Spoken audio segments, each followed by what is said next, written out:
जिल्हा परिषद पंचायत समितीमध्ये किमान 10 सदस्यामागे एक, झेडपीमध्ये जिल्हा परिषदेमध्ये 10 सदस्यामागे एक आणि पंचायत समितीमध्ये 5 सदस्यामागे एक असे स्वीकृत सदस्य राहावेत आणि ग्रामविकास अधिनियमात थोडी सुधारणा करावी, जिल्हा परिषद पंचायत समितीमध्ये अधिनियमात सुधारणा करावी अशी विनंती मी माननीय मुख्यमंत्री आणि उपमुख्यमंत्री एकनाथ शिंदेजी अजितदादांना केली होती। ग्रामविकास मंत्री यांनी याबद्दलची चर्चा केली आहे।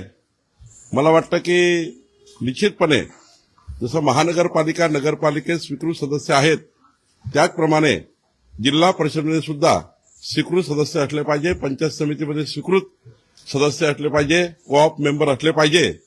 याकरताच शासनाचा जो मी जी मागणी केली होती ती मागणी माननीय मुख्यमंत्र्यांनी सकारात्मक पद्धतीने त्या मागणीला मदत करण्याचं सांगितलेलं आहे।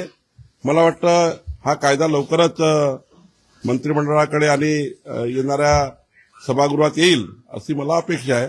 पण हे तातडीनं करण्याची गरज आहे, कारण ग्रामीण भागातल्या अनेक लोकप्रतिनिधी जे आरक्षणामध्ये महिला आरक्षण असेल किंवा SC ST आरक्षण असेल त्या ठिकाणी मोठ्या प्रमाणावर लोकप्रतिनिधी चांगलं काम करत असतानाही, चांगले त्या ठिकाणी लोक असतानाही समाजामध्ये सर्व क्षेत्रात चांगले काम करणारे लोक आरक्षणाच्यामुळे राहून जातात।